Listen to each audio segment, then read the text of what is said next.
Friends, welcome back to the Film Alchemist podcast, the show where we take the movies we love, break them apart to find out what gives them their magic. I'm your host, Josh Griffey, joined as always by my friend, co-host, and guy that you never want to say talk to me to. Oh, you say talk to me all the time, bruh. It's Alex Dandino. Definitely just don't say I let you in. The talking is mostly okay. Yeah, talk to me is okay. I let you. If you keep a fine Zoom barrier between you and my co-host, this is a solid shield. Yeah, once you offer him your body, then it gets done. Then you talk to my wife. Yeah, before today's just stuffed episode. A little business. It is official. We're on Patreon. That's right, patreon.com/filmalchemistpod.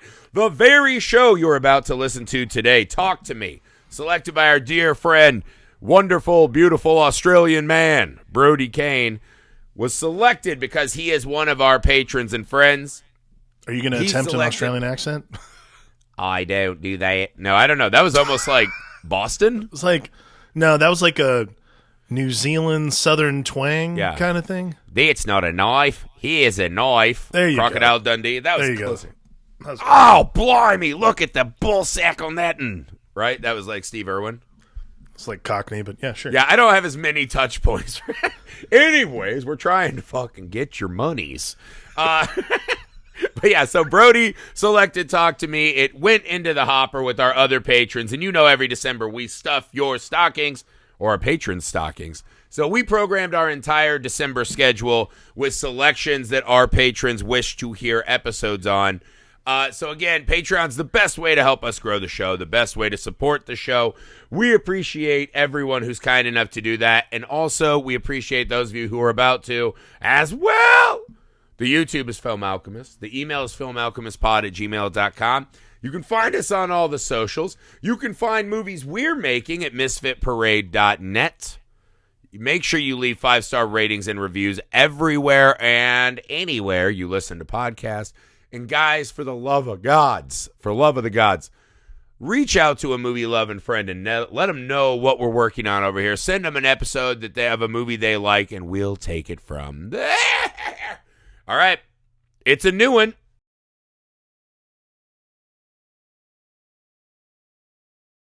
That I actually cannot believe we didn't get to in October. I would say this is, and we're recording this before December. As it stands now, this is my third favorite horror movie of the year. I would go Infinity Pool, right? I don't think that'll be everyone's, but it's kind of right in my wheelhouse. Sure. And then When Evil Lurks is gnarly as shit. And then this one. And when I saw Talk to Me in theaters, I went with our fellow Misfit Parade guy, director, CEO, Heath Benfield. And we watched it, and I remember... I was like lukewarm, right? Like there were definitely some scenes that were metal as fuck and ripped. Sure. Like absolute bang, like that opening, banger. The first time they touch the hand, banger. When the little brother tricks his way into the hand and regrets it, banger. Yeah. Yep. Everything else I was a little unsure of. I thought it was kind of thematically loose.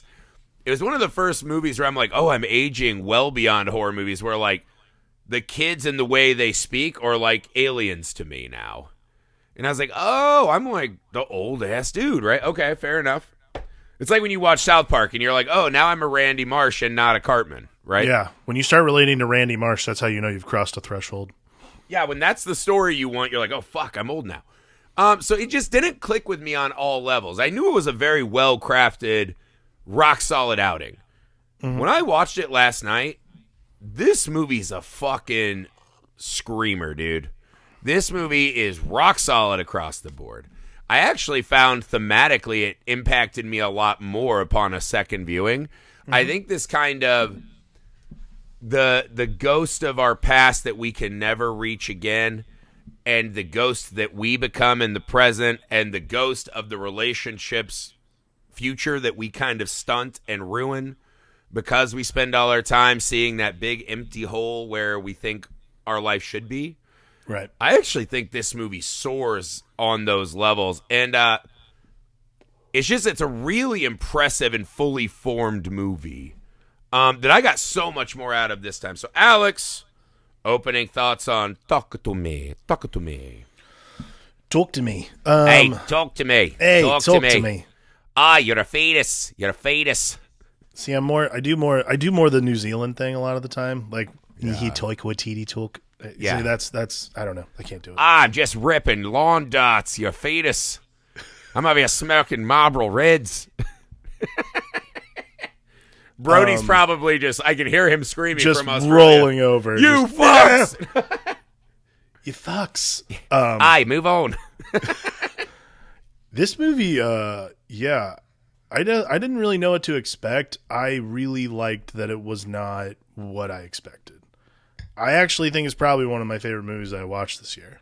Oh, yeah. Top 10 for the year, top 10 horror. Easy. Top 10 for the year for sure. It's funny, too, because I went and saw an ASC screening of Oppenheimer last night, and it's just like this room filled with film people and they must have cleaned. It was at the AMC City Walk, so like they must have cleaned the IMAX projector, because it was the most pristine IMAX experience I've had in a long time. And then the DP Hoyte van Hoytema was down there talking with all this technical shit. It's like, wow, a lot of artists in the room. And I was half anticipating that usual thing when Q&A happens where people are like, as a filmmaker, I have a question. That didn't happen, which I loved. Okay. So I was like, all right, cool. I'm going to go home and watch Talk to Me. Talk to me. And the movie started earlier enough where I got home in a time where I could actually Talk to Me without it being like 1 a.m. So I got home, sat down, and started watching it, and was like really pleasantly surprised by how great this like double feature ended up being. Yeah, the movie is just chock full of great moments about like really like trauma and the truth of trauma and what it means to have to sit in your trauma, and not only that, to have to find out to get to the bottom of what your truth is when it comes to, and both of us have had people in our lives who, unfortunately have gone away. And that was, it's always very tragic and very sad when it happens. And I think I relate to this notion of what was the truth of that? Like, what was the truth? And not necessarily like, I have to hold, I'm not going to do a seance and try to like figure out where that person is. That's not my business. But like having to grapple with the truth of the moment is something that I really latched onto. And it was just, and again, I liked that it was not jumpy. And this happens a lot with Australian horror films. I don't know what this is, but like when we watch Australian horror films, I do not feel like we're getting just inundated with jump scares. Like it's this really great used for effect, not sound effect laden jump. And like that, I agree with you though. There's just scenes in this movie that stick with you. I don't think I'll ever not just the opener, but that scene where the kid is possessed that is like an all-time. I want one of them hands. I want one of them hands. I need me one of them hands. I want one on my desk because it's just so cool. Good. We'll start kind of high mind and then work our way down as we always do. If you take a step back at what this movie is, right, and the journey of grief, struggle, depression, how we bounce off each other, I love the kind of layering, because there's this moment where she finds the like injured kangaroo. Mm-hmm. She's like, no, leave it. Again, great moment. Like, see, that moment I was like, that's pretty fucking dumb. One, kangaroos just look stupid. Like, shots fired, Australia, one of the dumbest animals. I know they get, like, super jacked and fist fight Australians over dogs. Kangaroos are a pretty fucking stupid animal. Like, there's just something about their little dumb heads. Like, they just look ridiculous. And so watching a kangaroo, maybe it's just the American in me, but I was like, if that was, like, a good old dog, like a good old American dog named, like, Richard, right? Well, maybe I'd feel, the kangaroo, I was like, what a dumb animal. And then at the end when it's, like, bouncing and like the ghost kangaroos in the hospital, I was like, you kind of pulled me out a little there. Like I'm kind of not loving the I think the second time we see it, the level of absurdity is a little, you're like you're like, maybe show me more of the kid being fucking like licked, covered in Salisbury steak gravy in hell around this dumbass kangaroo. So there's this moment early where I was like, oh, these are young filmmakers, right? The Rucka Rucka guys, I think they're called, came from YouTube, and now they're like another of these great, like, we can all do it, dude. We can make it. Success stories. But there's a moment watching that where I was like, oh no. I was like, someone saw the invitation and they're like, we'll do that. And I was like, okay, I was losing a little faith in it, right? Sure. And the idea that they're having like this 2-year mother's funeral day, but she's not, she died like I was like, okay, I'm a little confused and lost. Rips. We'll get into some of the machinations, but as you start seeing like the ghost not associated with the hand, I just felt like I was getting lost. Today, though, what I realized watching it, right, this journey of seeing the ghost mom and the dad being, the first time we see the dad, you can barely hear him. He's out of focus. He's fuzzy. He is a ghost in her own life. Yeah. I think there's some very well thought out and impressive decisions to create these ghostly characters all around us. Because what's obviously most memorable about the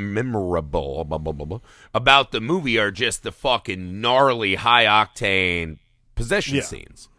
But I think today I was able to really fully appreciate these in-between scenes. That stuff is what's going to get butts in the seats for sure. I think that what makes the in-between scenes, what makes the scenes that like essentially drive the plot forward impactful, at least for me, again, this is my first viewing, but I think for me what makes them impactful is that those performances are just top notch, man. Like I did not catch that girl's name who plays Mia. They fought hard to get her in. They wanted her to not be in the movie for sure too. She's absolutely incredible. Stunner. I mean, the core cast of like, and I mean, not only that, rounding it out with like Miranda Otto, man, just like there's like those core four, Sophie like her, Wilde. Jade, Sophie Wilde is Sophie Wilde. Thank you. Like her, Joe Bird Jade, is Riley, Alexander Jensen. Like these are good performances. These are great performances. So I think what drives the plot during that moment, and again, like I actually don't have a problem with the kangaroo thing in the beginning is more of a cultural thing. It's a dumb animal. It's a deer. It's the same thing as a deer. It's a deer, but like dumb, right? Like a deer's deers wore white let's say beaters, there's not a lot of deer chug in Monster Australia. Energy drink and smack their wives around. That's what a kangaroo is. Okay, but let's say there's Deers not a lot are of majestic. Let's say there's not a lot of deers in Australia. Right. And maybe it's kangaroos. But man, fuck kangaroos. Don't they have dogs? It's Ain't you got some dogs? Yeah, but nobody wants to kill it. There can't be anyone who's sad when a kangaroo goes down because they fucking are dog eaters. Like they try to kill dogs and shit. Brody's just screaming. I can hear him. We're just coming after. You know what else is stupid? Surfing. No, I'm just kidding. No, I'm not coming after. You know what else? Thor. No, I'm just kidding. I actually really like that moment. I like the moment where she like decides not to mercy kill because it says a lot. Again, like I like those scenes that say a lot about characters, just like in those moments. And I think that's like a really fascinating thing about Sophie Wilde's performance is like her unwillingness to like mercy kill this animal that clearly needs it. Yeah, is like it says a lot about her being unwilling to let go. So you know so much already about her going into the next scene, which is eventually the possession stuff. Right. I think it's like the kangaroo stuff and the love triangle. Like, he used to be my boyfriend. Hey, did you know I used to be like that kind of stuff? I don't care about any of that. That's where it's like thematically, it's like, oh, you're doing this really big with finger paints, right? It's kind of clumsy. And it's like, it's not that it's wrong. It's just that it's not good. Sure. Right? Like watching her ignore her dad as if he's a ghost at the mom's funeral. And then forsaking that to go pick up her friend's brother as they sing uproariously in the car, and she retreats to that family, and we watch her seamlessly sink into that family, also no dad around.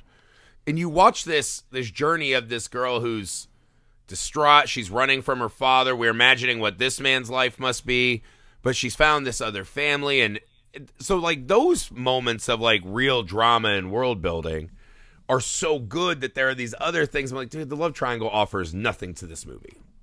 I agree. Right? I The mean, kangaroo offers nothing. But we're setting this tone with her where she's like, you know, who am I trying? And watching her run from her father to her family is this really interesting launch pad for, I want to go see this party with this TikTok shit, even though she's not welcome at the party because everyone seems to think she's an oddball. right? It sets this really nice world that I appreciated a lot more today. We'll get to more of that later. Let's talk about this fucking ritual. I thought when I went in, I said the hardest thing this movie's going to have to fucking prove, right? How can this shit be scary at all? When it's a bunch of fucking teens and preteens watching it happen through their phones for TikTok clout, right? Right. There's an inherent nature of, well, if they're not even taking it serious and they're not fucking scared, why do I give a fuck? I actually think that first scene with the hand is fucking amazing. Because there are moments when Mia is under. And granted, it just looks awesome. It's fucking cool. There's something about this and the pairing it with that cold open. Right? With Duckett. Right. Where the brother's like breaking down the door and he's like, stop fucking filming. What's fucking wrong with you? We thought you were friends. And then Duckett fucking stabs his ass and kills himself by stabbing himself in the eye. There is something this movie does so well, which I actually didn't know if they were going to accomplish, which is watching these moments of fucking pure horror, like real darkness. Imagine that this were real and me and you were at a party. Well, also imagine that we were young enough to be at a party where everyone's on TikTok, right? Neither here nor there. That's pretty hard. Imagine you're watching this fucking hand thing and you're like, I am watching a true validation of the supernatural. That when they say talk to me, you grab the hand and say talk to me, you see a ghost. You still have a moment to back out, right? But they won't because they're under the cameras and the scrutiny and you say, I let you in, right? It's wild that these kids are sitting there just filming that. I think the movie finds a way to, that belittling of it actually makes it scarier, if that makes any sense to you. What are your thoughts on the ritual and it being used as this kind of social media fodder? I mean, it is like just the proliferation of urban legend. Like it's, 90s, we're 90s kids getting up through the 90s. So like to me, that's one of those things where urban legend and, you pass the stories on the early days of the internet, which was like, message boards and shit. This is that same thing. It's the same thing. It's just a different generation. And now we have the visual proof. And I think this is interesting too. I like that it embraces that technology because so often in movies, and I know, like I don't know if we talked about this. We talked about this with The Ring. Like so often in movies, technology is one of those things where it's like, okay, I get it. However, you can just turn shit off a lot of the time. It's fine. Like I'll just turn it off. It's all good. Like you can't, it's fine. Like again, I don't care. I like that. I like that in general, embracing that technology and making it part of the story itself is probably where we're going. And we probably need that. And not saying like, oh, it was, the camera cut out right when something crazy happened. Like there being visual evidence for other people to see. I think that is like, I think you hit a crucial point here though. That's a good note for me. That's a good thing. And I think what I'm pulling from what you're saying is a crucial note, right? Is that unlike The Ring, it's like, just break the VHS and you'll die, but no one else will ever die again, right? The technology becomes a hindrance. This movie, I think a lot of people have recognized this, right? This is not like an insightful take, but this becomes kind of a drug story, right? This plays very much on this. We've got to chase this high over and over. What I love about the way they do it, and the thing that I didn't see initially because I'm old and I'm not of the generation that needs to be filming every fucking stupid thing we do as if we are media stars and fucking like on the edge, right? What it is, the adrenaline they're chasing, the junkiness they are chasing, has nothing to do with this ghost or what they can learn from these ghosts. Most of these kids are just doing it as a fucking laugh. Right? And I love the way they film it. You can see these real delineations in the framing and the staging between people who have seen it and are excited to watch other people be scared and infected by it versus people who have not done it and are still wanting to believe it's all bullshit, right? I love that about it. Yeah. the drug they're chasing is not more ghosts. I guess you could argue Mia's chasing something very much more specific. What they're chasing is just that being seen, right? Mm-hmm. They're playing on this social media is the drug, right? Like, why would you keep risking this and doing? Again, they are confronted with this evidence of a world beyond, dark magics, all this and that. They don't fucking care, man. They just want funny videos. They want to see the Christian boy have his first kiss with the fucking dog so they can disgrace and embarrass him. And what does that guy do after he kisses the fucking dog? We see him in the montage go back for more. Yeah. Right? The disease that they are chasing is to be seen and heard, which becomes this really interesting parallel with Mia's journey, which is wondering what she is and how people view her post her tragedy. So again, I do just think it's thematically so much stronger and more connected than I thought the first time I watched it. Yeah, I mean, I think when it started getting to when she took the hand, I was wondering if we were going to get into like an addiction metaphor, because like I was like that would make that would make sense. Those first two scenes, it plays very much like addiction. Right? Like, that's kind of where I thought we were heading towards, and I'm glad it didn't, because, like, we're getting together with our friends, and we're burning them. Yeah. Like, souls, that is. And it's like, well, all right. And I'm glad it didn't, because, to be honest with you, like, I think that would have been, like, such a ham-fisted beat. Yeah, like, the Evil Dead very successfully did a drug metaphor, but that was the point. Yeah. That's not what this movie's about. Again, it's not about that. That's not what we're getting at. I like that it becomes about the fundamental truth of things we don't understand. So I think that there's so much prevalent tragedy throughout the movie that is not just like from the past, but contemporary. Like when Riley just destroys himself under hypnosis. So let's pause here and break this down a hair, because this to me is the scene of the flick. I agree. Right? So they're running around. We've already seen this dude kissing a dog. We've seen some evidence that they have some extra power than we think, right? Yeah.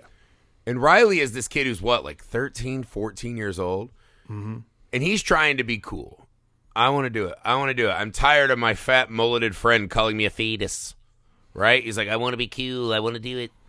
That was almost like a fucking Ringo. You were getting into Beatles territory there. Oh my god! Neither here nor there. Yeah, from Liverpool. Yeah.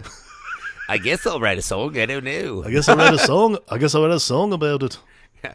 It'll take me a couple of minutes. Give me close it. No, neither here nor there. Are we being offensive by doing bad Australian into Liverpool accents? No, because they're whites. I never know. You can't get in trouble for imitating white people. That's true. Right? Neither here nor there. I hope that's true. Who knows? So, he just wants to be seen. Why in this moment? Why the fuck does Mia fight to let this kid do this? Why does she go against her best friend's wishes and want him to do this? And a twofold part question, right? So, one, why is Mia fucking doing this? She knows it's fucking wrong. And I get it, it's a horror movie, so miss me with everything Mia does is wrong and terrible in the movie. True. But the rest of it is fairly motivated, right? She's one of those. This is a horror movie where you scream at your TV because you want them to make better choices and they can't. They're self-destroyers. Fine. The rest of it's pretty motivated.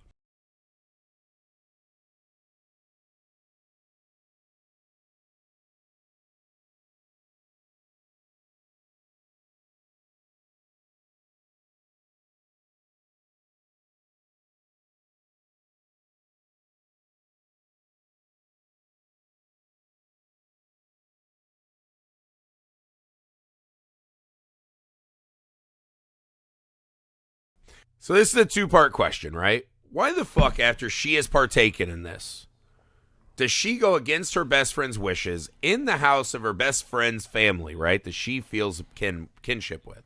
Why would she fight so hard for Riley to get a swing at this thing? And then two, because the problem is she lets it go long because she thinks it's her mom. Right. She's looking for her mom clearly from the very first moment she does this game, correct? Mm-hmm. Yeah. Absolutely. Right. So here's the question. This is the real question, right? why push for Riley to do it? And secondly, why when she sees Riley get hurt that bad, can she still keep up this belief that that was her mother inside of that child? I thought about this a lot last night after I watched it too. Because to me, that is like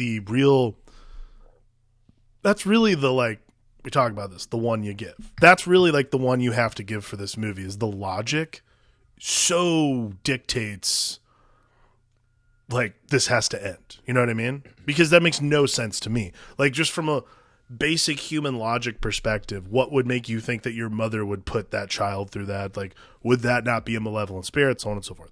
Having said Right. that, first part of your question, why there is a level of euphoria that I think it's like, well, that to me was more drug metaphoria than anything. Is just like, it feels good. So why would you deny someone that you love the feeling of feeling good?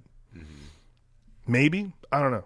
Probably not the greatest explanation, but that's the one that's the conclusion I came to, because the second part of your question, which is completely valid, doesn't make any sense. And I honestly can't explain it other than just saying that's the one you give, by saying that Mia's motivation to see her mother is so intense, like so strong, that she'll essentially stop at nothing. Even like when you see the physical harm it causes, she has to assume that there's a reason for it. Just like you'd be searching for the truth of your mother committing suicide, there has to be a reason for it. And I think that's the search for truth. There's this soul-crushing moment where she's laying it before she does the toe sucking. That's not soul-crushing. That's just good old fun, right? That's good old teenage fun. We've all been there. Her watching the videos of her mom on the phone and this kind of like fun, charming relationship they have. Mm-hmm. Because we never really dig that much into mom, right? We see that and we kind of extrapolate out that they must have had this fun thing. Clearly some other stuff was going on.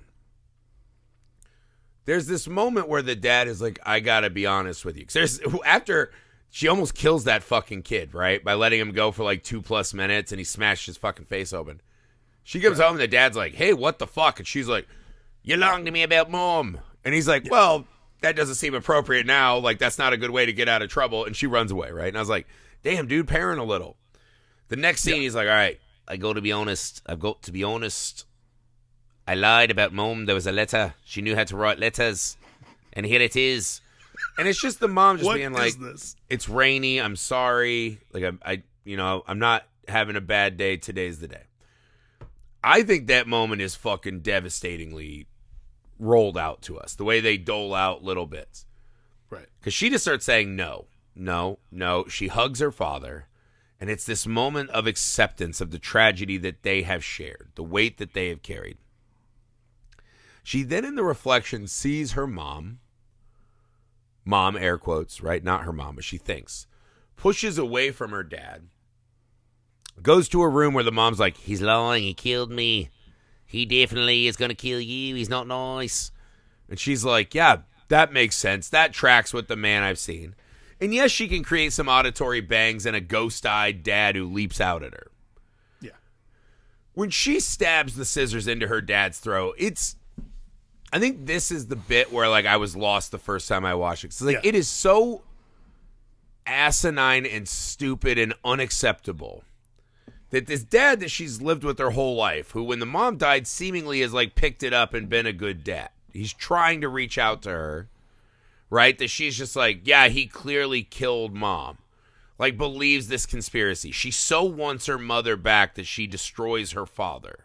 Right. This ghostly figure throughout the movie she hasn't seen. It's like, it's just hard for me to accept that Mia's so fucking stupid. And I know what people are saying. She's not stupid. She's aggrieved. And I'm like, I have had a family member go this way. Yeah. And it is fucking horrendous, right? It is truly a tragic beyond describe, right? And it was one of my younger cousins who I love very dearly. No justice. To me, it was one of those, like, there is no fucking God in the universe that this kind of thing happens, right? I get how destructive it is. I also wasn't like, yeah, I better kill my wife because I'm seeing pictures, right? Like, that's just stupid. Like, it is just hard to accept. And so what I tried to take away the second time is just honing in more on, like, riding the giant waves of emotion, right? Rather than trying to stick and be like, this is not a person in the right mind. Yeah. Because I think if you take her as just a psychotic break person, it's not as interesting of a movie. But if you just ride the crescendo... Well, I mean, I think the value of the story and the way the narrative functions itself is that.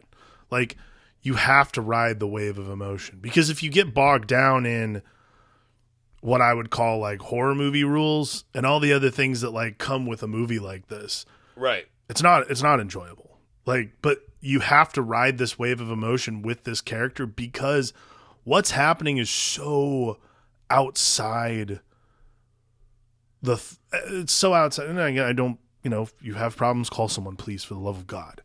Like, that's what your friends are for. That's what people are for. Call them, contact them. But it's so far outside rational thought that it's just so beyond anything. Like, I don't know how else to describe it before saying that. Because you have to go with that. You have got to go with the ride. Because what I took from it is the first time I was just kind of watching it as the story they were telling me. And I was like, wait, so she can just say, talk to me to Ghost and talk to them. And if she doesn't say, I let you in, then they can't do shit. But then other ghosts, as soon as you touch the hand, they're following you forever and can create these fucking imaginary puppets and be your mom and read your mind. I was like, all right, this is kind of fucking messy. Right, but I was like, take that. I said, oh, this kid just fucking stabbed himself in the eye at the party. And these two fucking idiot, like the worst Jay and Silent Bobs. But like for the new age, where they're just like, hey, fuck off, I want to do a game at your house. Like the two people that have the hand are obnoxious. They're terrible. They're fucking terrible, right? Yeah. And they might be great actors. Maybe that's what the script called for. They're fucking hard to watch in this movie. You hate them. And I'm like, they just are like, people are stabbing themselves in the face. This is You mean their performances? Wait, are you talking about their performances? Yeah. Oh, and their characters as written. I was going to say, like, to me, they just came off as, like, obnoxious, they're just millennial Gen Z kids or whatever they are. They're just sitting on the car, like, smoking a cig, and it's like, yeah, maybe we'll come play hands later. Now pop off. And it's like, who the fuck? Like, you're like the worst cool kid at school I've ever seen. Like, what is this fucking weird? You're wielding this unnatural power around with an embalmed hand, and you're being, like, so cavalier about it as a party trick. You definitely were at the party where a guy stabbed himself in the fucking eyeball. Like, you were a part of a Talk to Me group already. And this already went bad once, and you think, oh, let's keep going. It's up to you if a 14-year-old does it, mate. It's like, get the fuck at. So it is. It's funny because I felt like the movie emotionally connected for me a lot more. Even if I feel like if you kind of twist down, and again, this is the hard part of these movies. The Ring, It Follows, Talk to Me. The machinations of these games are really fucking hard. Really hard. Like, why is Mia the one that this thing is tracking so devil may care and not any of the fucking 100 other people at school?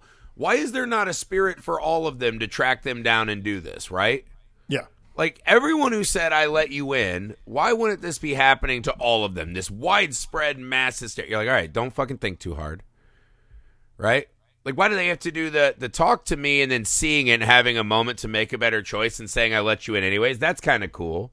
Yeah. But then she's, like, doing it by herself. And then they're like, well, if we fucking blow a candle out, that'll close the door on him. I was like, all right, now we're just getting fucking stupid.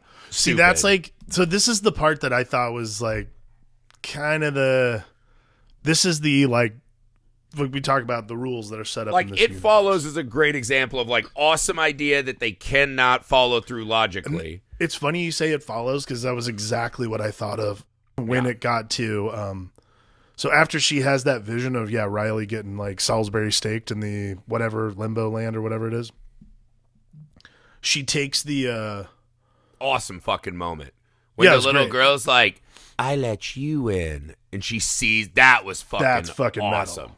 That was cool as shit. So that scene again, it's like that's the part when she takes the hand and she like takes the hand, puts the unconscious child's hand in the hand. He's like, she's like, hey, he talks to you, and they're like, and the ghost's like, he's not. He lets you in. He's not. He's talking to you in his brain, in his hell brain. He's talking to you, and they're like, no, he's laying there. He's beeping. He's not talking to me. Because then right after, she's like, she's like, I let you in, and she sees him. He's like, oh, he's already in. It's all good. He's already in there. It's fine. He was already in. Getting just like Salisbury steaked, and which like again, they also add this other thing I fucking hate. They had this other thing I kind of hated too, which is where they find Duckett's brother, and he's like, "You fucking piece of shit." He's like, "Oh, you just gonna keep letting everyone ruin their lives, mate? You fucking piece of shit. Yeah, you fucking asshole, or whatever, right?" And it's like, yeah, maybe you should have like told the cops. Maybe you should have taken the hand. The sister whose brother died, like, why didn't you tell your cool ass mom? Neither here nor there. Right? He goes, hey, if you leave it alone, stop talking to the spirits, they'll get cranky and they'll leave. They'll go for a snack. They'll go for a snack and be gone. And they're like, it's working. And we watch Mia like, no, dog, I killed my dad. Like, it's 100% go time. 100%, yeah. And it's excruciating because it's like, why is Mia all of a sudden so fucking dumb and evil? And it is this weird, it gets back to evil, the authorship of, well, right, it's like she's a young, naive person who's broken from trauma. Mm-hmm. This event of her friend, a 14-year-old, essentially brother, damn near fucking killing himself, has sent her over the edge. And the movie gives itself a lot of nice cover of like, these are fucking idiot children. Like, none of them is particularly smart or doing anything a smart person would do. So it gives you a lot of cover to say, yeah, but when I was a teenager, it was also 98% emotion and 2% brain. Right. I get it. Like, I do mostly understand that. And I felt like even if there are things in the movie that are hard for me to swallow, the moment of her pulling back from her dad because she wants to believe the image of her mom, that he's a murderer, like, that's powerful emotional stuff. And I feel like the scene when the mom's like, I'm so sorry I yelled at you. You've always been a part of our family. Right? Like, there were no drugs in his system. I'm really fucking sorry. And she's like, can I have a minute alone with him? And the mom leaves. And you're like, no. As she's pulling out this, it's nailing what it's supposed to, which is these big emotional fucking tumult. Yeah. Right? Of this young fucking broken teenage mind. So in a way, it's the things that bother me just kind of got washed away by how good the other stuff was to me. Yeah, I mean, I think that to me is really what the hallmark of great horror, especially great horror movies in the 2020s, is like that, because that's where we're at now. Is there's so many buzzwords to describe like what what era of horror we're in or whatever, but like the problem is there's constantly this like I like all movies. Like, movies are good, movies are bad, I don't give a shit. Movies are made, so I'm gonna watch them. This concept of like, you know, like we've talked about on the show, like this elevated horror thing and all these things, I think because, you know, A24 has this brand, there's some expectation that goes with it. This might be one of the more, like, not to say it's a generic movie, but this might be one of the more generic horror films they've ever put out, really. Like, it's not some weird twisty turn. It's like a very traditional like thriller for me. And I liked that a lot. But to me, they struck fucking lightning with that hand. Like, that is such an iconic prop, or it will become. Totally. And so you're like, on just the branding level, like, that seems A24. Yeah, totally. The movie itself is not very art house at all. No, not at all. Yeah. And that's not a bad thing, by the way. I think that's great. No. Like, well, I like watching the movie. Right. I also don't love the term elevated horror. Because I don't know what that means. I think there's campy-ass horror that's trying to do nothing but be tongue-in-cheek, fun, and gory that's done really well. So to me, what I think of, the best horror movies have elevated emotional stakes. I agree. I think that's so, what like, it is like you have real emotions associated. Yeah, if the horror movie doesn't care about the emotions of the story and we're just fucking around, right, that's fine. It's harder for me to get invested. So elevated emotional stakes, right? Elevated emotion. That, to me, I think you can make that distinction, right? Like when I watch Leprechaun Origins, I'm not watching a movie that's asking a lot of me. Yeah. And so in return, I don't give it much. Well, this is the one that I like. This is the one that always comes up with this conversation. Not with elevated horror, but just like the difference between what you're getting from like a movie like Talk to Me versus what I'm going to say, which is Cabin in the Woods, which is also a complicated thing because it's comedy as well. Mm-hmm. But like more to the point, when you get to the end of Cabin in the Woods, there's absolutely no emotion whatsoever associated with it. You're just like, oh, cool. That was a very cool, it's just fun having a movie. blast. That's just having well a blast. That is do. just shoving popcorn in my mouth, loving every second of it. Fuck yeah. That is the way to Friday watch the a 13th. goddamn movie. I love all those movies too. It's fine. Again, I think the elevated horror is like it's got to be these mysterious, over thought out, like fucking philosophical tree states. Right. And that's fine if you want to do that. Like this, to me, Talk to Me does such a good job of skirting that line between like what I think makes movies commercially successful a lot of the time in 2023 and takes us on this emotional journey that lets us do that thing you're talking about, which is forget this level of like scrutiny we have to put movies under sometimes and just go, oh man, that is fucking sick. Oh, hell yeah, suck toes. Like the whole thing. More of that, right? And again, you can so art house and out clever yourself to where then I can't have emotional stakes and you are the same as Hostel 3 to me, right? Human Centipede 2. For me, that's where this movie excels. And the best horror movies just make me feel a ton. Yeah. And that's what this one does. So even though it's muddy and cluttered, and I can honestly say I like this. I think it's like a 4 out of 5 star movie for me. One of my favorite of the year. Mia's journey or arc is almost impossible to fucking defend in my mind. It's like we're really taking this put upon kid and just saying, and now what if they were a huge piece of shit? Well, and that is a struggle. But what's interesting, and I think this is what, to that point, what I really like is the way this movie ends. Because it does not, like, there's, like, the hero of this movie who we've been following, which is supposed to be Mia. It doesn't absolve her of any of her sins. Well, which I think is really helpful. I agree. I think it's a really clever and pretty obvious place that it's going to end, I think. Oh, yeah. By the time we get to the beginning of the third act, we all know what's going to happen, which is fine. I don't have a problem with that at all.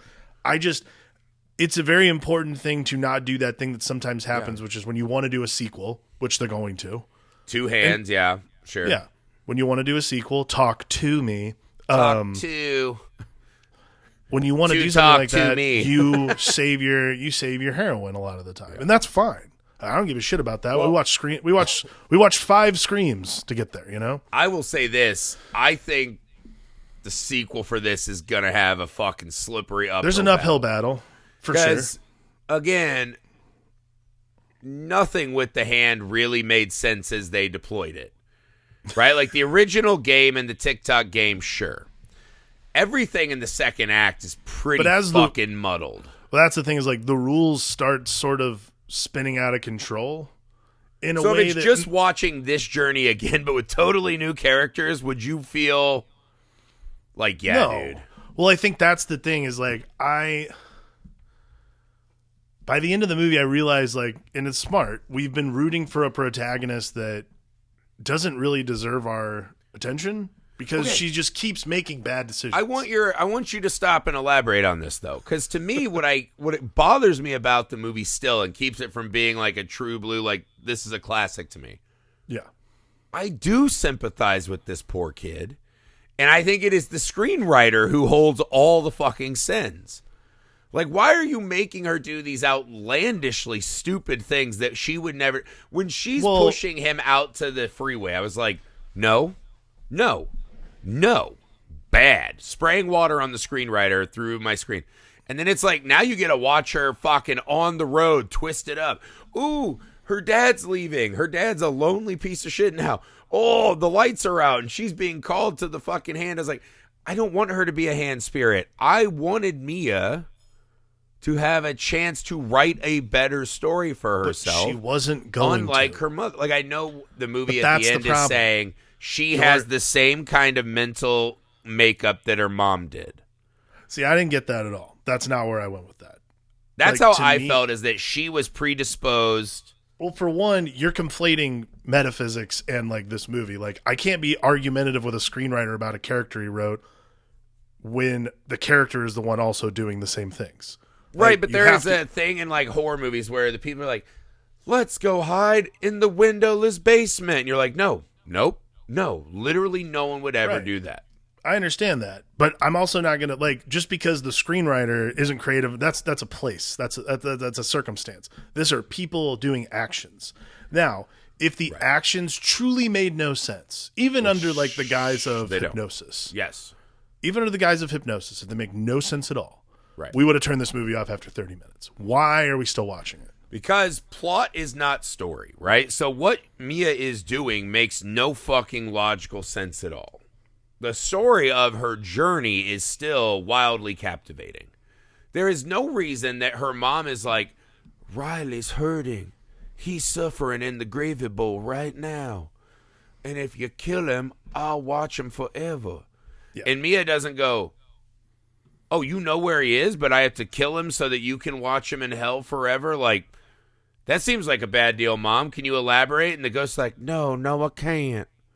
And Mia's like, sick, nailed it. I'm going to go stab Dad. We'll get to work. Like, what?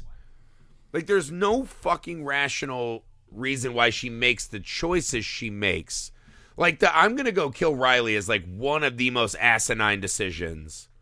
Like, her wanting to believe her mom and being tricked into stabbing her dad. Okay, I can go with you on that.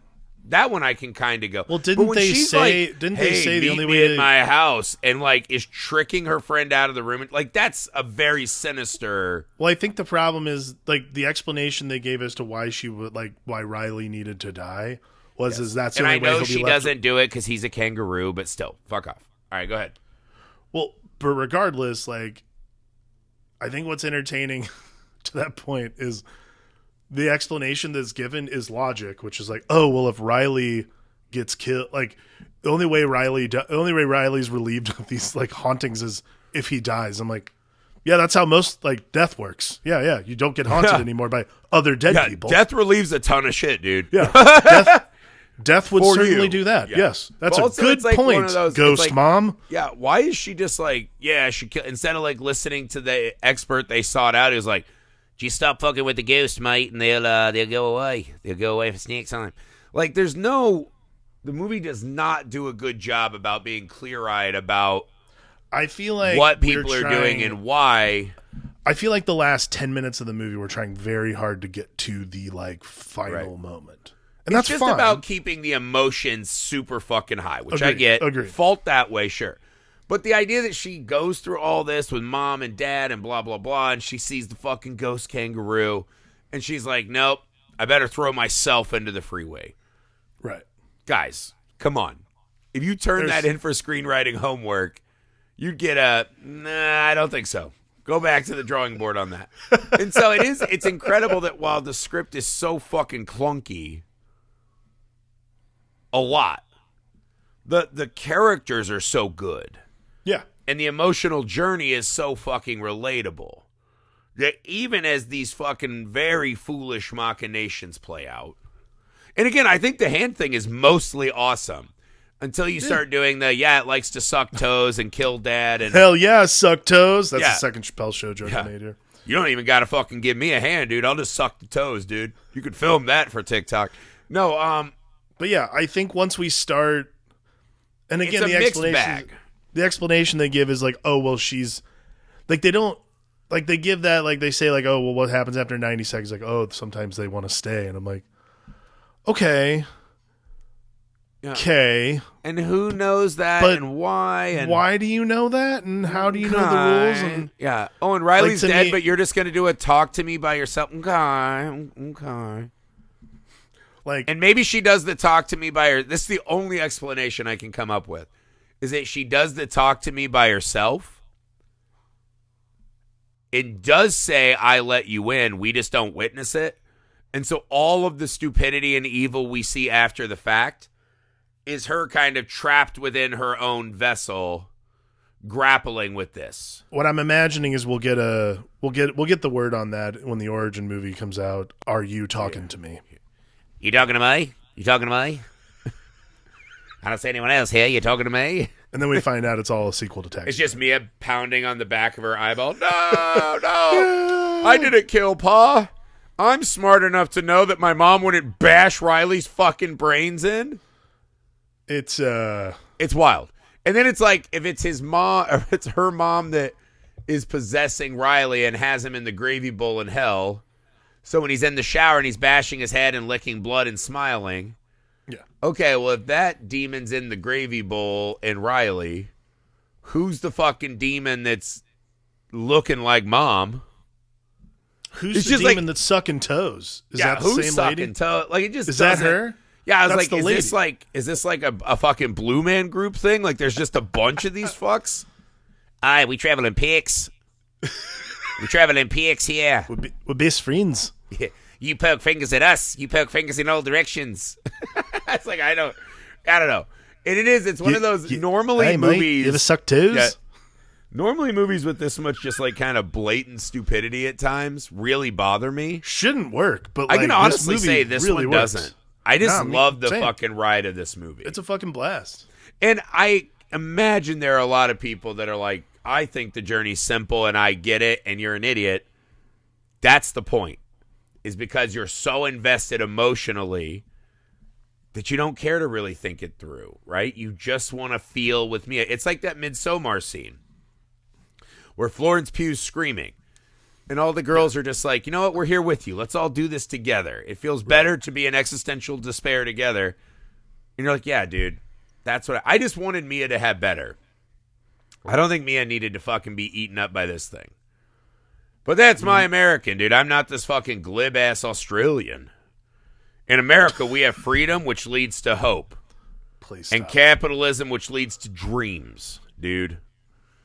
I think Australia has all that same shit. Except for literally, probably, like, has everything, but, like, maybe it's a just, little bit better. Well, no, first off, because, like, we'd whip their ass in a fight. They still have, I mean, essentially, they're still a prison. And secondly, an American Eagle would rip a fucking kangaroo's dumb little pea head off. So, miss me on that. We're just better. America's just better. Freedom! No, I don't know. Is that this podcast now? I guess I didn't realize how much of a patriot I was. I can't until wait for Joe Rogan to call. Yeah, I didn't realize I was such a patriot, and then I got pissed about a kangaroo, and I was like, you know what rules? Yeah. American shit. I can't wait to watch Ben Shapiro's movie with Jordan Peterson and Joe Rogan. No. I'll tell you something I hate more than kangaroos, Ben Shapiro. Ben Shapiro? Yeah. Ben Shapiro and all the dry-ass pussy around him is dumber than a kangaroo. For certain. So Australians, we can bond over that. And fucking have WAP together. Off the rails. Great movie. Loved it. That's it. Go to Patreon if you want more of these fucking humdingers. Patreon.com/FilmAlchemistPod. The YouTube Film Alchemist. The email filmalchemistpod@gmail.com. Ratings and reviews. 5 stars everywhere. Tell your friends. Find our movies at Misfit Parade so you can talk about how dumb our scripts are. It's always the end of these shows that just go. It's always once... I just it's feel like the fucking freedom, it's like dude. We say talk to me to each other and then we just suck toes. Yeah, I said let me into America and it was way more than I bargained for. Yeah.